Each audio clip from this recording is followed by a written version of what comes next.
Irmãos, vamos abrir a palavra de Deus. Todo congresso de encorajamento tem que ter Josué 1, né? Senão não tem graça. Josué, capítulo 1. Eu farei a exposição dos versos de 1 a 9. O bom seria fazer do capítulo todo.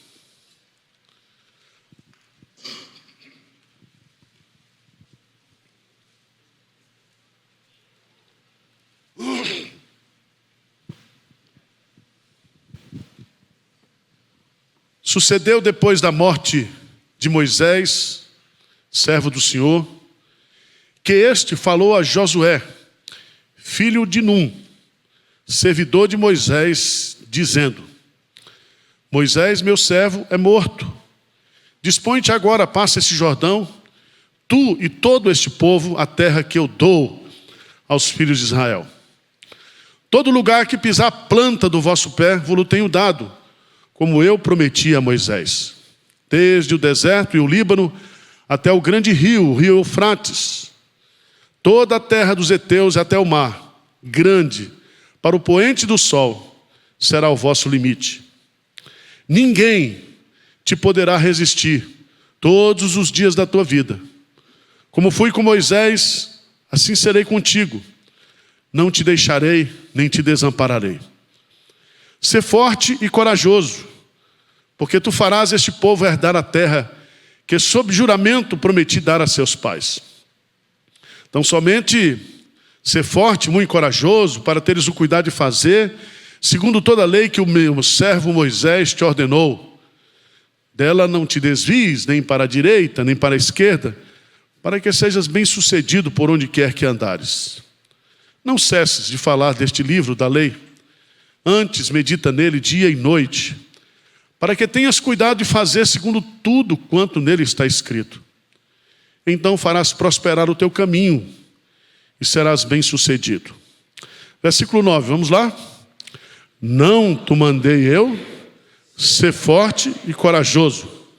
Não temas, nem te espantes, porque o Senhor teu Deus é contigo por onde quer que andares. Eu quero meditar com vocês, nesse trecho da palavra de Deus, sobre o encorajamento de Deus para que nós avancemos, para que nós conquistemos. Infelizmente, nós não temos aqui no Brasil estatísticas assim confiáveis sobre essa questão da vida pastoral. Lá nos Estados Unidos nós temos vários, o mais famoso lá do George Barna, tem um também ligado ao Francis Schaeffer e outros, onde você pode, para preparar uma mensagem para pastores, fazer uma pesquisa. Mas eu queria, aqui dentro da nossa experiência aqui, todo mundo aqui é obreiro, quase todo mundo, eu queria identificar quais são as 5 causas do desencorajamento do pastor na obra. Vamos fazer uma pesquisa bem simples. E eu vou apontar algumas, você pode apontar até outras aí. A primeira delas, a primeira fonte de desencorajamento, é justamente quando o pastor tem que administrar conflitos com a liderança. Quando ele chega na igreja, quando ele vai desenvolver o projeto da igreja e ele encontra ali uma resistência. No contexto presbiteriano, isso tem nome: conselho.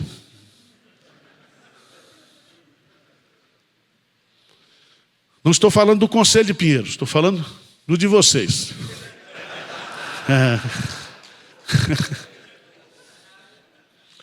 Segunda fonte de desencorajamento de um pastor: você prega, você evangeliza, você visita e não vê o quê? Resultado. Resultado. Desliga o celular, meu irmão. Preste atenção, irmãos, que isso é muito sério. Porque nós temos pastores que são íntegros, pastores que ensinam fielmente a palavra, mas o trabalho não vai o quê?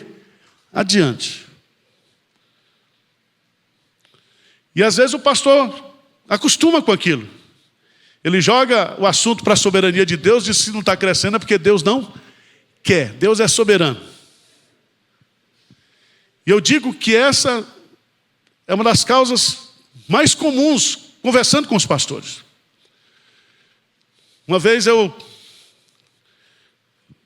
passei um ano aqui estudando como motivar a liderança. Como motivar? Como é que eu faço para motivar os meus presbíteros, a minha liderança? Aí eu fui, estudei, li um monte de coisa, até de coach eu li. Nessa área de motivação, por exemplo, quando é uma empresa, você dá um prêmio,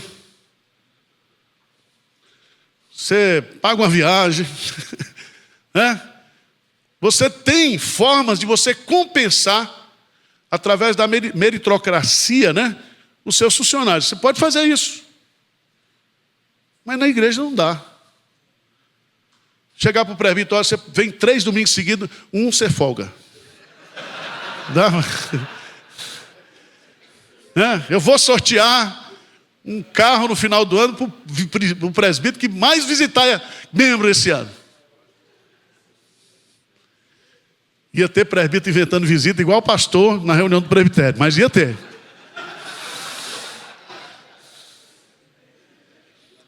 Terceira fonte de desencorajamento do pastor: finanças. O trabalho não vai aqui, sabe por quê? Não tem dinheiro. Não tem dinheiro.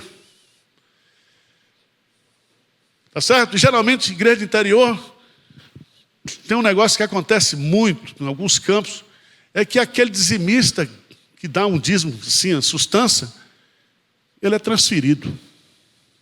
Muda. Quem já passou por essa experiência aqui como pastor? Não é assim? E aí você diz, agora eu estou acabado, como é que eu vou receber no final do mês? Como é que eu vou pagar? Como é que eu abro congregação se eu não tenho dinheiro? Se eu não tenho.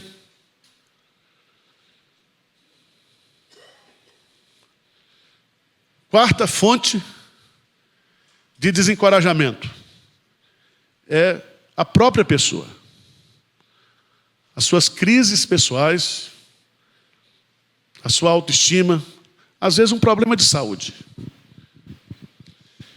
E nesse estudo que eu fiz sobre motivação, a conclusão que eu cheguei é que nós, para fazermos a obra de Deus, 50% é automotivação. Se eu não tiver isso, se eu não tiver essa paixão, na linguagem da psicologia, essa tesão pelo ministério, eu não vou adiante. Eu tenho que acordar segunda-feira e dizer, vamos começar tudo de novo. Tem que ler a Bíblia de novo, tem que orar de novo, tem que visitar de novo. Né? Você tem que ter isso. 50% resultado. 50% automotivação, 50% quando você começa a trabalhar e vê pessoas sendo transformadas, a igreja crescendo, vidas sendo modificadas, chegando gente nova na igreja. Isso aí motiva você. Motiva. Quinta fonte de desencorajamento de pastor aqui no Brasil. Segundo o Instituto Arival, não é Jorge Barna, não, Arival. A minha observação. São os problemas familiares.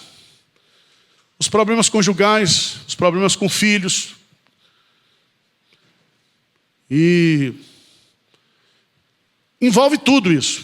Porque às vezes o cara está no interior, está trabalhando, mas ali os seus filhos entram na fase de pré-adolescência, adolescência, e ele diz, eu vou só esperar e vou-me embora. Vou-me embora.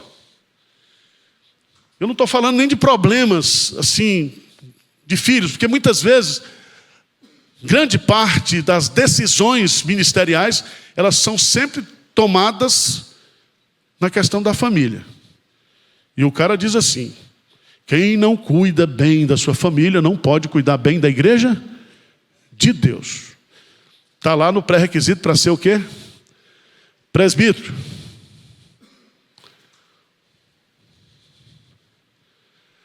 Mas eu quero entrar nesse texto de Josué capítulo 1, Porque esse capítulo 1 de Josué, dos versos de 1 a 9, Deus está encorajando quem? Josué. Mas dos versículos 10 a 11, diz assim: então deu ordem Josué aos príncipes do povo, dizendo: passai pelo meio do arraial, e ordenai ao povo, dizendo: provedes de comida, porque dentro de 3 dias passarei este Jordão, para que entreis na terra que vos dá o Senhor, vosso Deus, para possuir. Ele se dirige a quem? Aos príncipes do povo. Então Deus encoraja Josué, Josué encoraja o quê? Os príncipes. Encoraja dizendo: daqui 3 dias nós vamos começar a ter resultado, a conquistar. Mas esse texto é riquíssimo, porque esse capítulo vai nos mostrar, a partir do verso 12 a 18, Deus encoraja Josué, Josué encoraja os príncipes, e o povo agora dá um feedback de encorajamento. Diz para Josué: nós estamos com vocês. Nós estamos com vocês, Josué. Nós estamos com vocês, príncipes. Nós vamos juntos. Veja no texto, capítulo 1, versículo 16 em diante, diz assim: então responderam a Josué, dizendo: tudo quanto nos ordenastes faremos, e aonde quer que nos enviares, iremos. Como em tudo obedecemos a Moisés, assim obedeceremos a ti. Então somente seja o Senhor Deus, o Senhor teu Deus contigo, como foi com Moisés. E aí o povo exagera, mas vê o que ele diz aí no versículo 8. Todo homem que se rebelar contra o pastor Arival, contra as suas ordens, e não obedecer às tuas palavras, em tudo quando lhe for ordenado, será morto. Então somente ser forte e...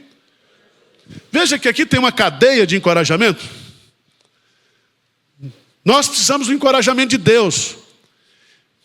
Mas esse consolo que vem de Deus, ele está lá em 2 Coríntios capítulo 1, nós temos que encorajar outros, os líderes.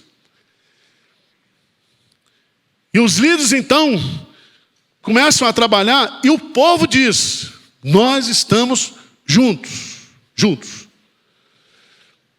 Você já tem aí o esboço do sermão de domingo, quando você voltar.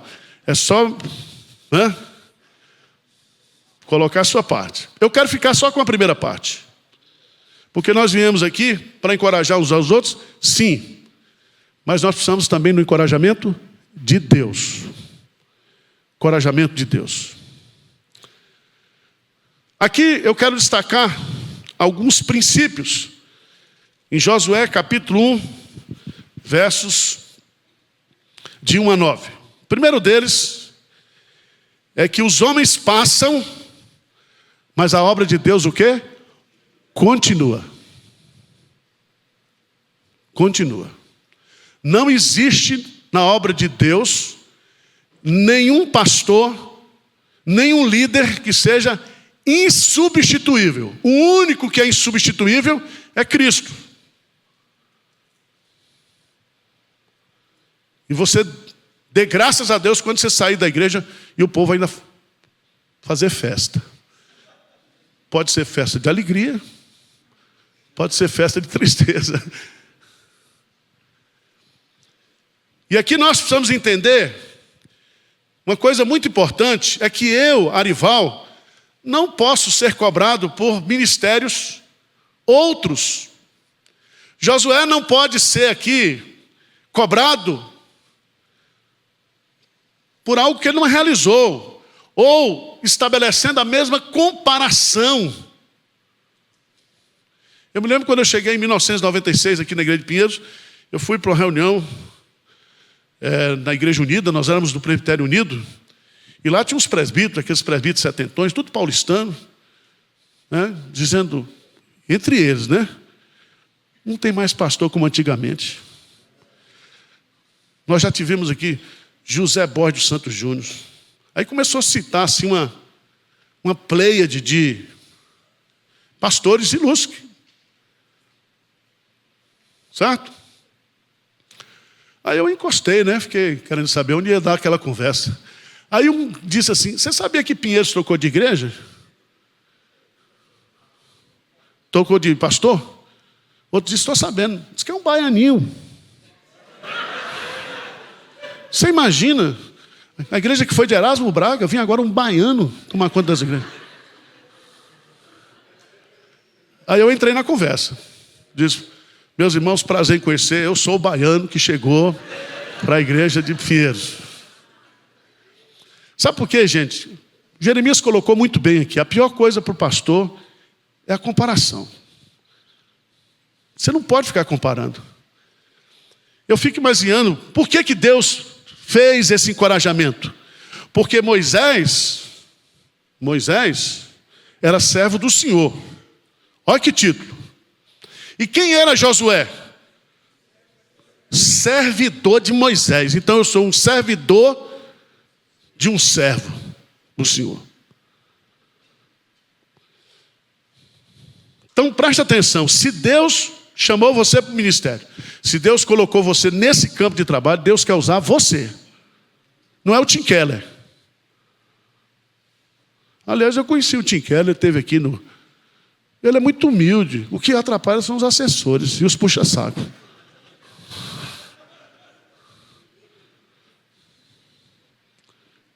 Nós temos grandes pastores que são usados, grandes no sentido assim, está realizando um grande ministério, mas Deus me deu o meu ministério, o seu ministério. Tá certo? Então, se Deus lhe chamou, é porque Ele quer fazer a obra através de você. E esse texto é muito forte, porque é Deus que comunica para Josué. Sucedeu depois da morte de Josué, servo do Senhor, que esse falou a Josué, dizendo, filho de Nun, servidor de Moisés, dizendo: Moisés, meu servo, o quê? É morto. Não desmaiou, não tirou ano sabático, morreu. Morreu, mas nós não chegamos ainda à terra prometida. A obra não foi concluída, porque a obra não é de Moisés, a obra não é de Josué, a obra não é minha nem sua, a obra é de Deus. A obra é de Deus. Porque às vezes a gente acha que o nosso ministério, quando você planeja o seu ministério, você inclui Deus na sua agenda. Não é assim, é o contrário. A obra é de Deus, a missão é de Deus. Quando Jesus diz lá em João capítulo 20, né? Assim como meu Pai me enviou, eu também vos envio. Eu te glorifiquei na terra, realizando a obra que me deste para fazer. Jesus fez a parte dele.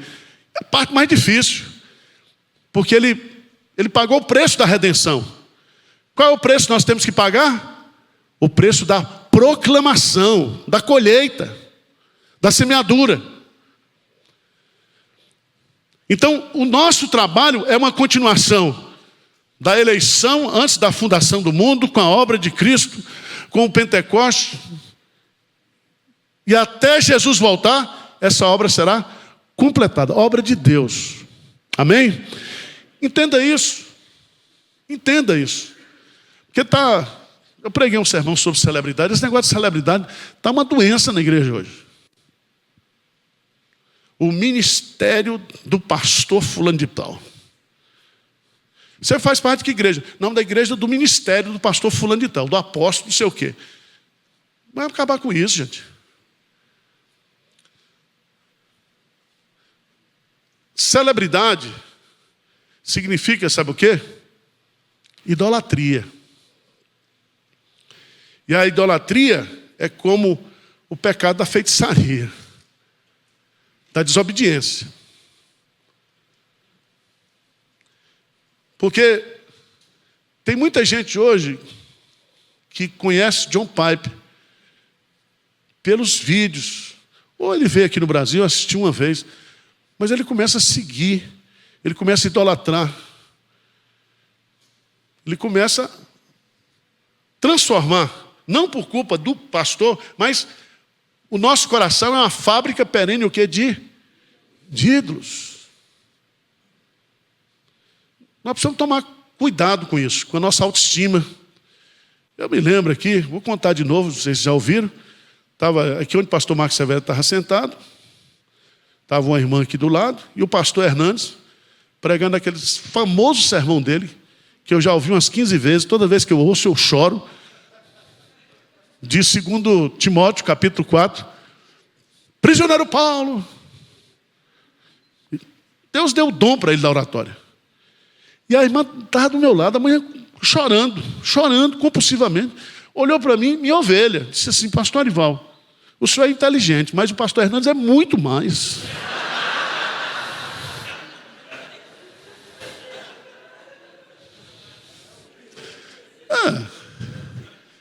Como eu sei que ele é mesmo? É muito mais inteligente. Eu fiquei tranquilo. Então você sofre no ministério esse achatamento de comparação, de resultado. Quantos seguidores você tem? O meu canal de YouTube de Pinheiros tem quase 1 milhão, o canal pessoal meu tem 25 mil. Eu nunca me preocupei especificamente em vender imagem de Arival, porque ninguém quer também. Tem que ser um pastor sarado. Veja os pastores que estão aí, 4 milhões, 5 milhões, tudo sarado, bonito, fala umas frases de efeito. Não é nossa praia, nós somos pastor de ovelha. Nós somos pastor raiz, pé de boi. Então não existe espaço, não existe um grande servo de Deus, não existe isso. Se é servo, não é grande. Tá certo? O único servo que é grande é Jesus, mas ele não se fez grande. Ele foi exaltado por Deus. E Deus deu-lhe um nome que está acima de todo nome. Ele é o cara. Ele é a celebridade. Tá certo? Então, fica tranquilo. Fica tranquilo. Preste atenção que Deus está dizendo para Moisés, ou dizendo para Josué: olha, meu servo Moisés é morto. Dispõe-te agora, passa esse Jordão, tu e todo esse povo, a terra que eu dou aos filhos de Israel. Então, os homens passam, mas a obra de Deus continua. E Deus continua a sua obra usando a mim e a você. Tá certo? Então você é importante. Você é importante. Você tem que entender que a nossa suficiência vem de onde? De Deus.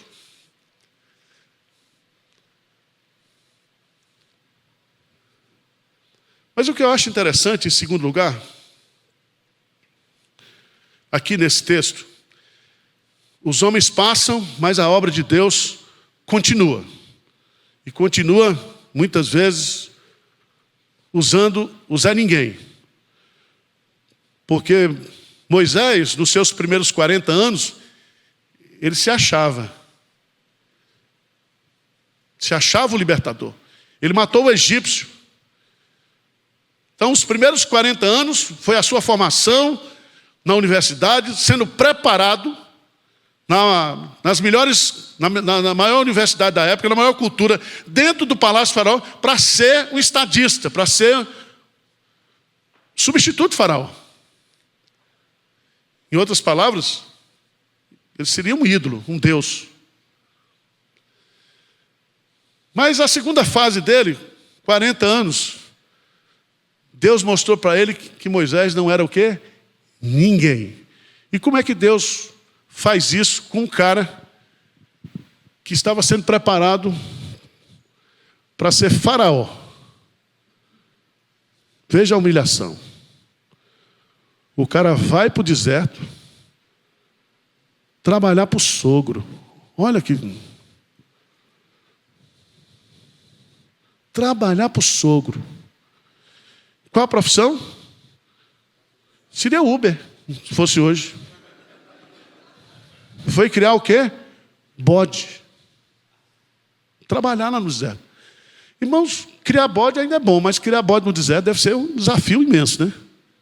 Foi para lá. 40 anos no deserto, ali. As reuniões de domingo, as filhas se reuniam, os genros diziam, Zípora escolheu mal. Cara desse. Você já notou que quando tem festa de família, eu vou dar um conselho para você. Se você não é da família, se você é agregado, cunhado, não dê opinião, fica calado. Principalmente quando estão falando mal do seu cunhado ou da sua cunhada. Porque quem só pode falar? Pai, a mãe e os irmãos. Se você entrar, você está frito. E eu fico imaginando Moisés, né, com todos aqueles diplomas, com toda aquela formação, vivendo 40 anos naquela situação. E aí quando passam 80 anos, Deus agora vai chamá-lo. E aparece a ele, se revela a ele, se auto-revela. E Deus não somente se auto-revela, mas se auto-revela apresentando o seu nome. Eu sou o que sou, estou enviando você. E Moisés vai então para os 40 anos mais agitados. Então, quando o Zé Ninguém descobriu que ele não era ninguém, Deus vai usá-lo. Deus vai usá-lo. E Deuteronômio capítulo 33 termina justamente mostrando, após a sua morte, quem foi esse homem. Quem foi esse homem? E agora Josué é quem vai tocar a obra.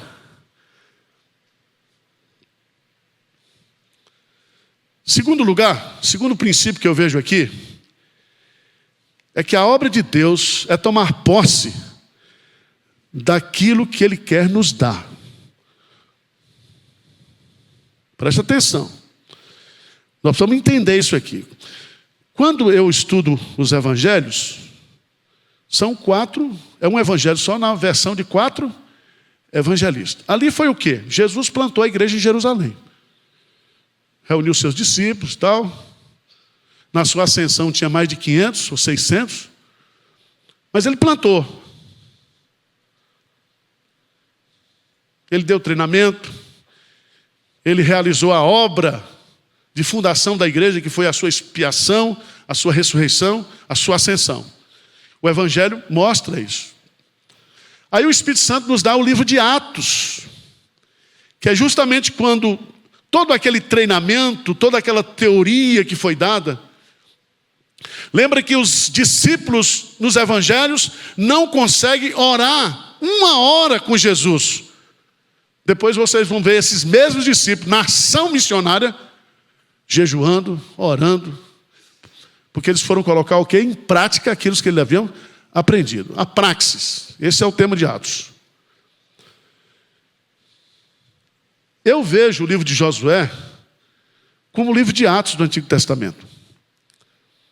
Porque aqui, Josué, aquela parte principal, já estava tudo pronto. Deus tirou o povo do Egito, Deus fez aliança com Moisés no Monte Sinai, Deus deu a lei, Deus deu o tabernáculo, Deus deu toda a jurisdição para o funcionamento de uma nação. Agora é só conquistar, é só tomar posse. Os moravianos entenderam isso, que às vezes eu e você, nós esquecemos disso. Quando Jesus Cristo diz, erguei os olhos e vede que a seara já branqueja para a ceifa. O que significa isso, irmãos? É que nós estamos no tempo da ceifa.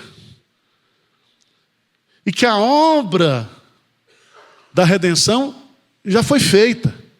Então eu não vou, veja bem, eu não vou realizar a obra da salvação. A salvação já tem a eleição, já tem a redenção, a expiação limitada.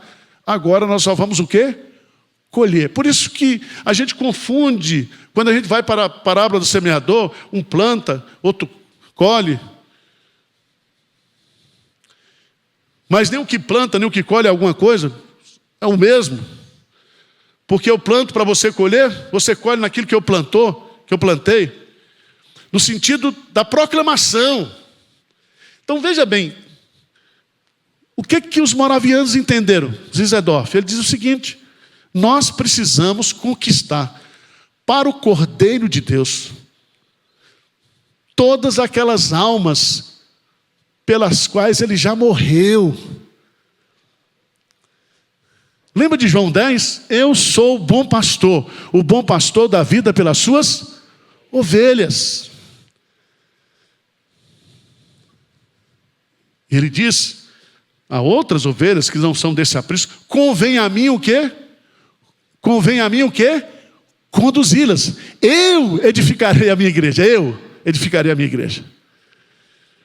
Então, veja bem, eu e você, nós estamos numa batalha que já está ganha.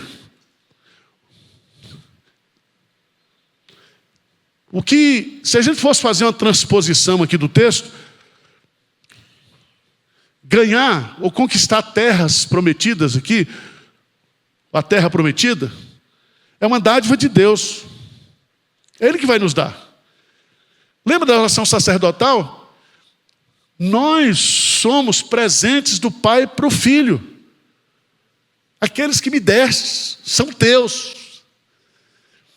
O que eu e você vamos fazer, através da pregação do Evangelho, da obra missionária, é colher esses frutos que já foram eleitos, redimidos e agora precisam ser convertidos. E quem faz tudo isso é Deus, a obra é dele. Veja no texto. Moisés, meu servo, é morto. Dispõe-te agora, passa esse Jordão, tu e todo este povo, a terra que eu te dou. Pensa o seguinte: você, na sua igreja, toda alma que se converte lá através do seu ministério, essa alma está sendo dada por Deus ao Filho, mas isso também está sendo o quê? Um presente de Deus para o seu esforço, para o seu trabalho. Vocês estão me entendendo, gente? Está forçada a exegese ou não?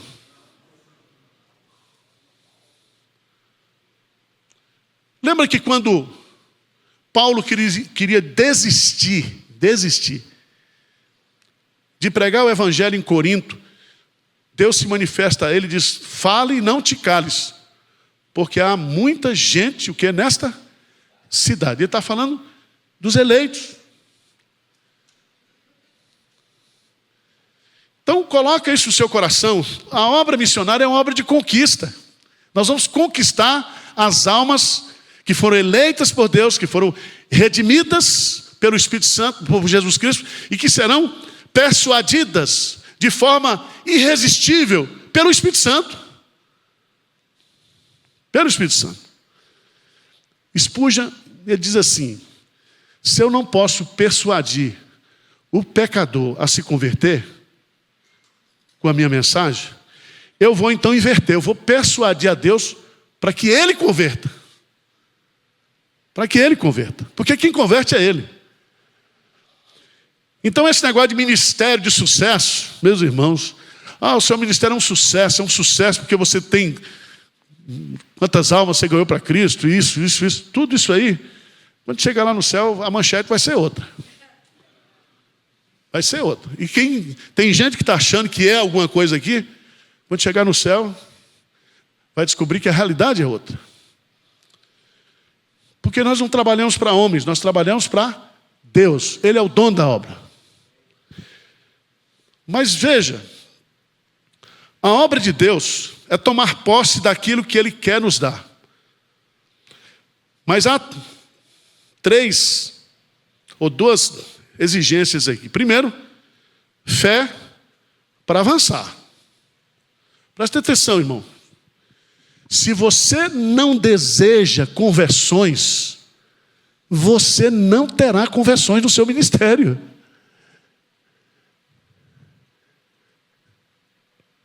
Tá certo? Se você está pregou o ano todo na igreja e não se converteu ninguém, você tem que entrar em crise, procurar um psiquiatra, começar a orar, começar a brigar com Deus. E aí, chega um picareta lá numa igreja que tem um falso evangelho, que tem falsa promessa, que tem tudo de errado na nossa visão e na visão bíblica, e o cara cresce. Uma vez eu entrei em crise lá em Jiquié, era pastor, o presbitério me colocou numa congregação que tinha 69 anos de congregação. E um gaiato lá no presbitério dizia: agora eu quero ver se você tem vocação mesmo para o ministério.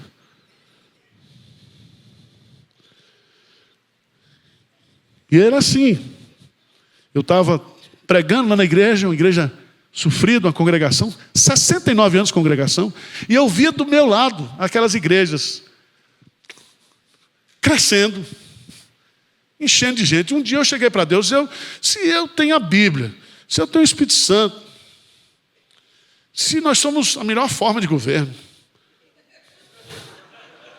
se nós temos os melhores seminários, se nós temos acesso a tudo, quer dizer, eu com tudo isso não consigo aumentar essa igreja. O desgraçado ali com tudo errado está crescendo. Então essa desculpa não vale, tá? É igual você dizer para Deus: a carne é fraca. Quando Deus diz a carne é fraca, é um alerta, não é uma desculpa. Não é uma desculpa. Abra a sua Bíblia, por favor. Em 1 Coríntios, capítulo 9. 1 Coríntios, capítulo 9.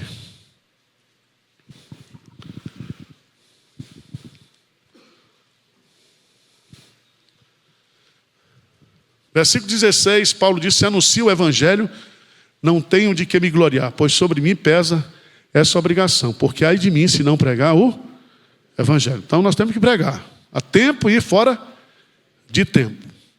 É uma obrigação. Se faço de livre vontade, tem um galardão, mas se constrangido, então é a responsabilidade de dispenseiro. Mas eu queria que você lesse comigo o versículo 19. Vamos lá, o que diz? Porque sendo livre de todos, fiz-me escravo de todos, a fim de ganhar o maior número. O que é o maior número possível? Hein? Está difícil? Eu vou desenhar. O maior número possível. Se eu sei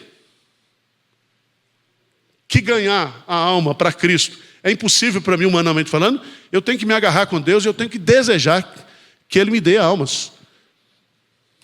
Vocês estão entendendo o que eu estou dizendo? Se você não aspirar conversões, você não vai ter. E esse é o grande problema. 70% das igrejas presbiterianas, aí com 100 membros, parece que tem uma maldição, chega no 100 e para.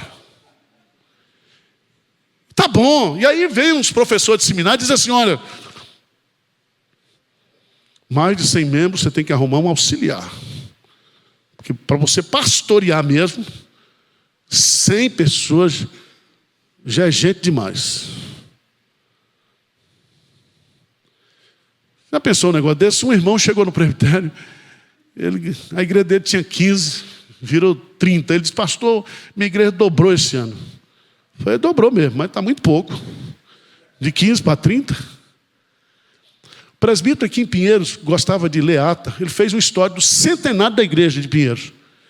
E ele fez um relatório na reunião do centenário, dizendo: pastor Arival, nesses 100 anos, nós recebemos aqui mais de 3.000 membros. Eu falei: você está satisfeito? Ele disse: satisfeitíssimo. Eu falei: mas veja bem, Pedro, um sermão só. Foram batizados naquele dia quase 3.000. Num dia, no primeiro sermão depois do Pentecostes. Jonas, que era um profeta.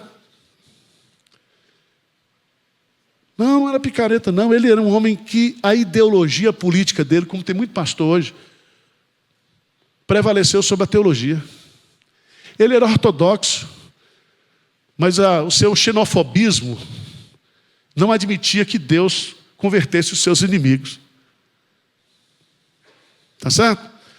Seria a mesma coisa hoje de Lula desejar a conversão de Bolsonaro e Bolsonaro a conversão de Lula. Um negócio assim.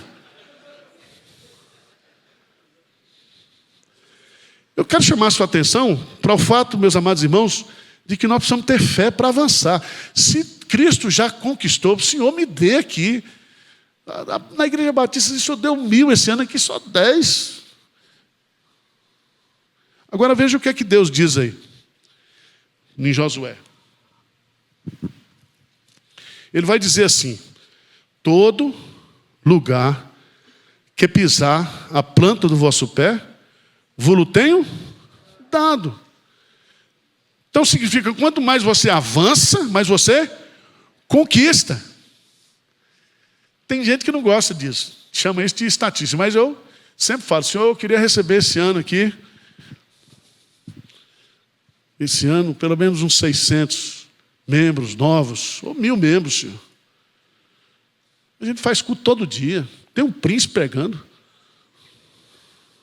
Se o Senhor não quer dar por mim, dá por ele.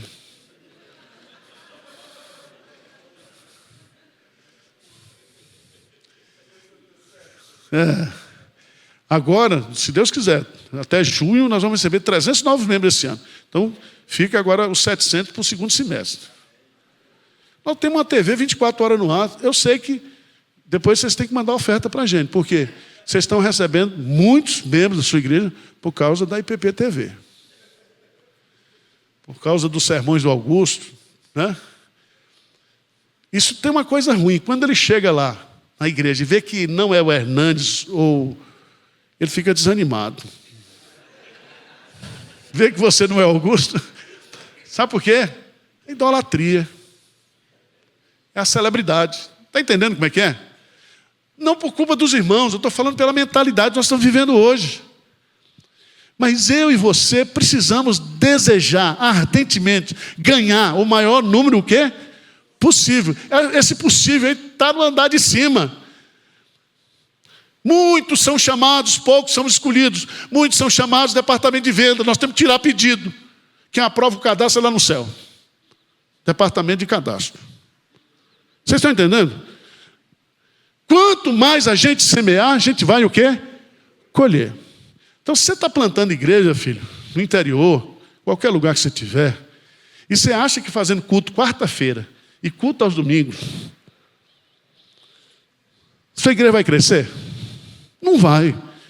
Atos dos Apóstolos diz que a igreja pregava todos os dias, nas casas e no templo.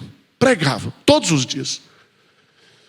Então, se nós queremos que a nossa igreja cresça, se você quer que o seu ministério avance, você tem que trabalhar.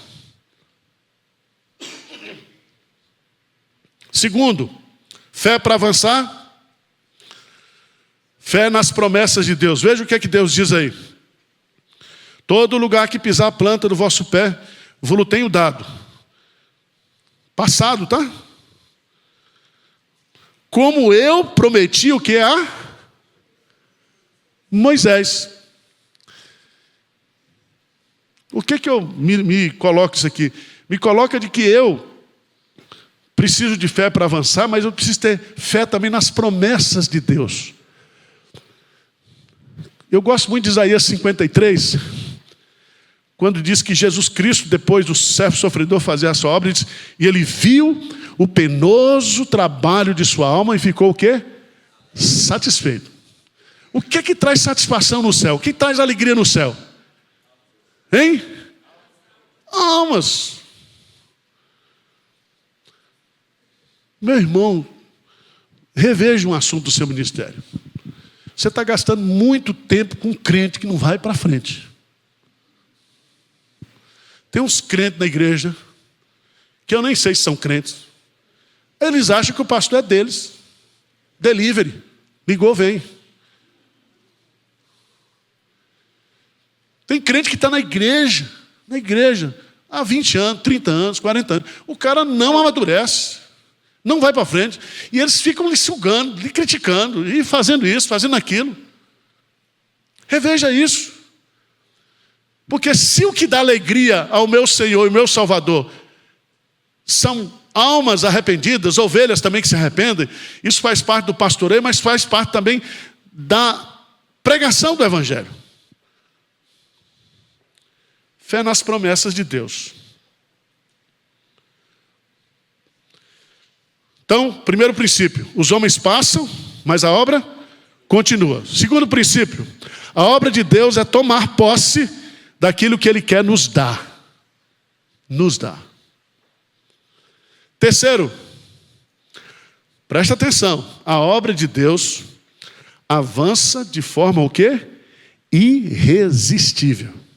Ninguém detém, é obra santa.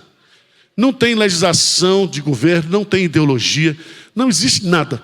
Só o pecado atrapalha, mas também não para. É muito interessante, veja aí, no versículo 5, Deus diz uma coisa. 5, o que é que diz? Ninguém te poderá resistir todos os dias da tua. Como fui com Moisés, assim serei contigo, não te deixarei e nem... Então veja bem, por que a obra que nós estamos fazendo, ela é irresistível? Claro que não é pela sua beleza, que de você de irresistível não tem nada. Aliás, Jesus é descrito como aquele que era o mais desprezado de todos. A atração de Jesus não estava no seu físico. Recado para esses pastores aí, sarado, topetinho assim.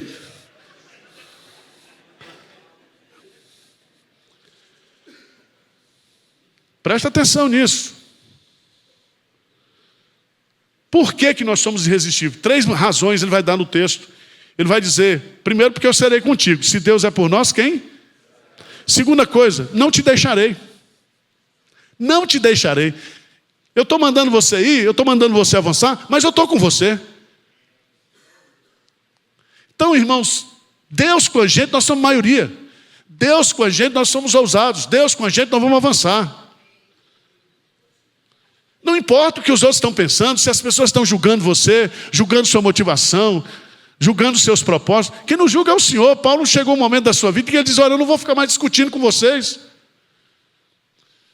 Os crentes de Corinto pediram carta de recomendação para ele. Ele disse, vocês são a minha carta de recomendação. Vocês eram todos uns perdidos, agora está aí crente. Precisa carta de recomendação? A carta de recomendação do pastor, o currículo do pastor, são as almas que ele ganha.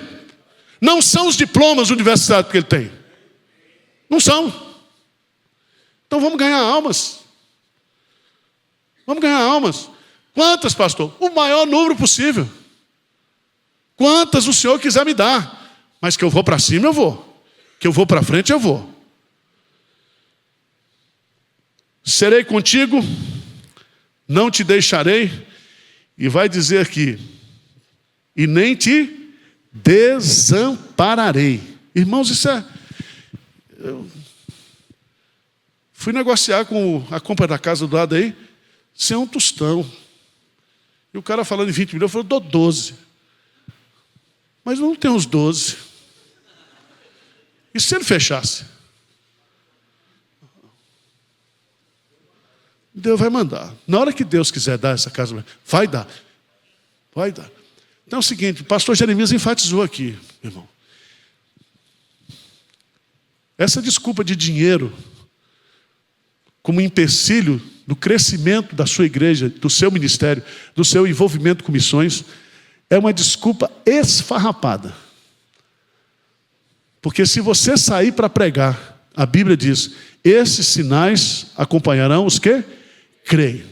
Você vai ter capacidade de comunicação, você vai ter capacidade de confrontar o império das trevas, você terá capacidade do sentido de proteção de Deus,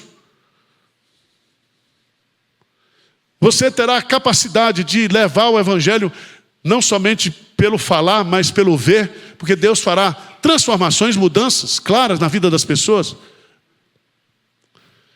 A igreja primitiva falava não somente aos ouvidos, à mente, mas falava aos olhos. E aqui é importante a gente entender que se eu não faço, se eu não avanço, aqui Deus vai usar outros para o quê? Avançar. Eu fico impressionado com o presbiteriano. Presbiteriano, Ele está aqui em São Paulo, muda para o interior. Chega lá no interior, na cidade dele, não tem igreja presbiteriana. O que o desgramado faz? Vai para a Batista, se rebatiza. Isso me irrita.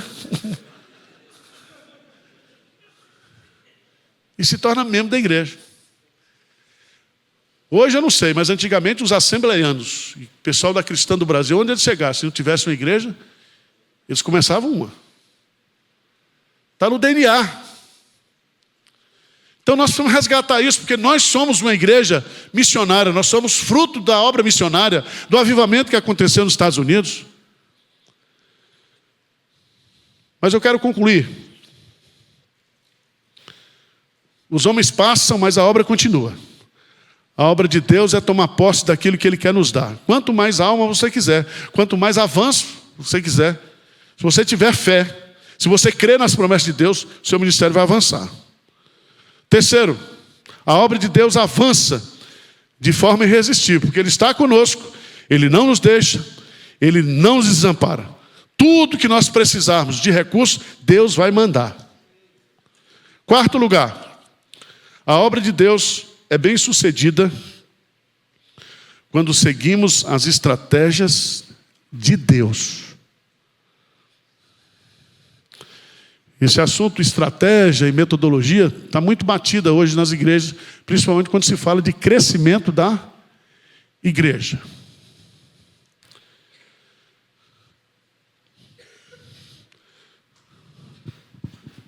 Antes de falar de estratégia, você tem um princípio para o sucesso aqui. Então, somente ser forte e muito corajoso para ter o quê?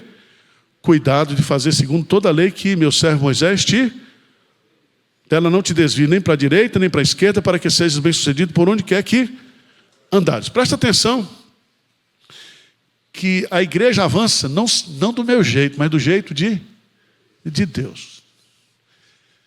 E nós temos que ter forte e corajoso, não é somente para avançar, é para ficar na Bíblia. É para ler a Bíblia, é para meditar na Bíblia, é para praticar a Bíblia, é para ensinar a Bíblia. Sem Bíblia não tem igreja. Onde a palavra de Deus não está sendo pregada, ali não existe a igreja de Deus. Está aqui o princípio. Mas o que eu quero chamar é porque quando Josué vai conquistando, Deus vai dando as estratégias para ele. Qual foi a estratégia que deu lá para Jericó? Qual foi a estratégia? Vê se tem lógica. Vê se isso seria aprovado pelo conselho hoje. Hein? Eu já rodei com o pastor Jeremias, já está comprada. Vai lá, todo dia, roda. No último dia, você roda 7 vezes e toca a trombeta que os muros vão cair. Tem lógica um negócio desse? Mas foi Deus que mandou. Deus que mandou. Quando chega em Aí, lembra lá, capítulo 7? Eles são derrotados por causa do pecado, mas porque também Josué não perguntou qual era a estratégia que Deus queria que ele usasse. Ele já diz, aí é pequenininho, vamos mandar só pouco soldado, que isso vai ser uma luja. Ele erra, feio, é derrotado, mas lá no capítulo 8, veja lá, capítulo 8 de Josué, diz assim: disse o Senhor a Josué, não temas, vamos ler juntos? Nem te atemorizes, toda gente de guerra, e dispõe e sobe aí. Olha que entreguei nas tuas mãos o rei de Ai, e o seu povo, e a sua cidade. Então, toma contigo toda gente de guerra. Mudou a estratégia ou não? Mudou. Então nós não podemos focar em estratégia, porque a estratégia Deus vai dar para cada um aqui. Eu estava viajando de avião, indo para Recife, e sentou-se do lado um irmão aqui da Assembleia de Deus aqui, E eu falei, você é crente? Sou crente e tal. Você está fazendo o quê? Não, estou indo lá para o sertão da Paraíba, vou plantar a igreja lá. Eu vou lá apoiar o trabalho do pastor da Assembleia de Deus. E ele começou a falar, se empolgou. Eu falei, mas senhor, qual é a estratégia que o senhor usa? Ah, pastor, estratégia é tudo. Eu falei, qual é a estratégia que o senhor usa? A estratégia do bombom. Eu falei, bombom? Que estratégia é essa? Ele disse, não, eu estou carregando aí malas e malas de bombom, de caramelo, de bala. Então eu chego na cidade e vou dando para as crianças. Isso é um método quase do Damião, mas tudo bem. Vai. E vou dizendo assim, ó, mais tarde tem mais no culto que vai acontecer lá em tal lugar. Leve seus pais. Pensa numa estratégia. Ó, você pensou num negócio desse? Estratégia. Eu digo sempre que nós não devemos copiar estratégias, nós devemos copiar princípios. Veja lá em Colossenses, capítulo 4. Colossenses, capítulo 4.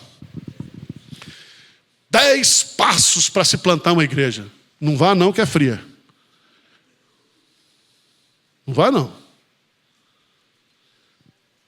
E tem muita gente ensinando a plantar igreja que nunca plantou igreja.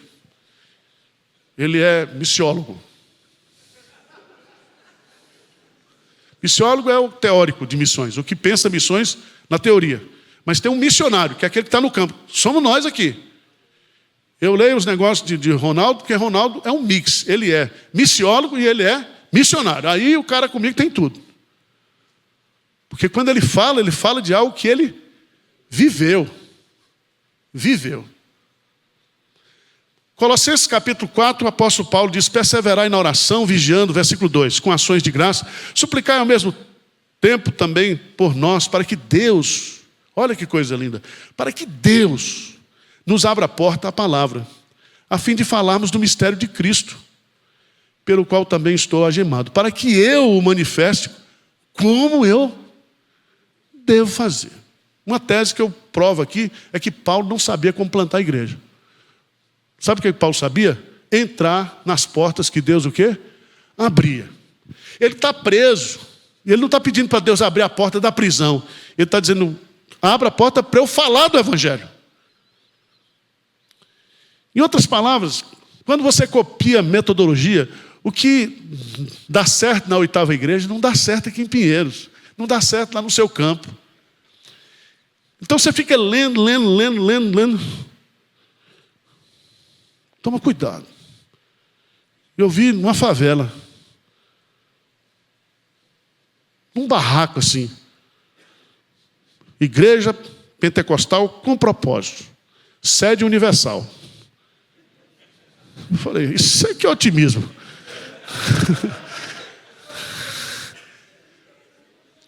Irmãos, o que o pastor Carlito está fazendo lá em São José dos Campos, o que eu estou fazendo aqui, o que você faz lá, Deus vai mostrar, e Deus vai mostrar isso com oração. Deus vai abrir portas para você. Como é que planta a igreja? Tem igreja que nasce num pequeno grupo, tem igreja que nasce com trabalho com criança, tem igreja que nasce com trabalho numa empresa. As igrejas nascem. O vento sopra onde quer. Onde quer. É igual o presbitério, o Ciro, mandou um documento contra a gente de Pinheiros, porque abriu uma igreja em Mojimirim. Veja bem, eu não sentei aqui, nem com o pastor Mariano, vamos invadir Mojimirim. Não. Vamos plantar uma igreja. Não. Um irmão nosso, que é da cidade, mudou-se para lá, começou uma igreja na casa dele. E o trabalho começou a crescer. E aí o irmão também, que além de evangelista, é padeiro, ganhou a máquina de fabricar pão, virou igreja e padaria, tudo junto. Não, mas deu justamente na pandemia. Agora o cara quer me processar, que eu invadi a jurisdição dele. Mas, meu irmão, pelo amor de Deus, é uma falta de visão do reino desgraçado. Porque o vento sopra onde? Que as igrejas nascem. A igreja mais importante de Atos, eu colocaria aqui, a igreja que foi mãe do projeto transcultural, ela nasceu porque alguns homens, não foram os apóstolos, não foram os profetas, não foi Barnabé, alguns homens começaram a pregar e Deus converteu. E quando Barnabé é enviado lá de Jerusalém, quando ele chega lá, ele vê a graça de Deus e se alegra. E aquela igreja vai trazer Paulo do obscurantismo. E Paulo vai começar o seu ministério na igreja de Antioquia. Então é o seguinte, meu irmão. Invente-se lá no seu campo. Não fique olhando para os outros. Não fique.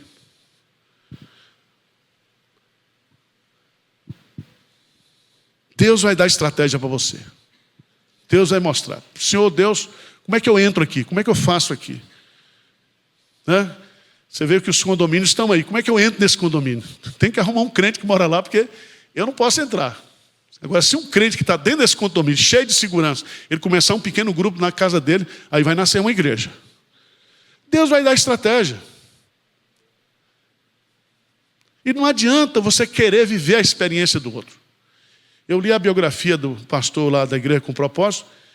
Quando ele termina o seminário, ele põe o mapa dos Estados Unidos no chão, ele e a esposa dele se ajoelham, dizendo, para onde é que eu vou? E Deus mandou ele para a Califórnia, para um lugar que só tem rico. Meu ministério é só para pobre. Uma vez eu estava revoltado contra Deus, dizendo, Senhor, eu não aguento mais, é só pobre. Pobre dá trabalho, pobre bebe, bate na mulher. O padrasto quer pegar a enteada, tem que chamar a polícia. Senhor, converte Bill Gates, manda ele ser membro de Pinheiros, converte Abid Diniz, faz algo novo, extraordinário na minha vida.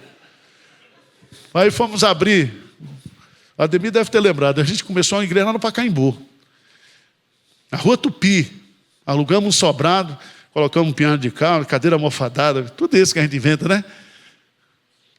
Aí botamos o pastor Marcelo Serra, que era da Unida, veio, o cara economista, não sei o quê, um cara top, né, assim, para classe média alta. O cara ficou 3 anos lá.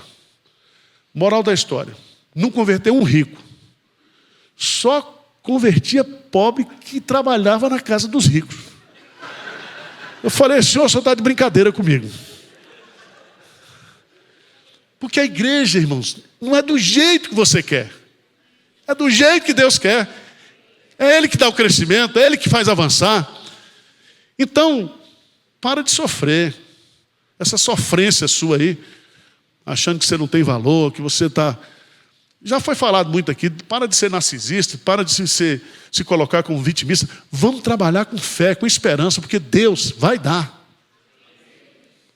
Ser forte e corajoso. Vamos ficar de pé.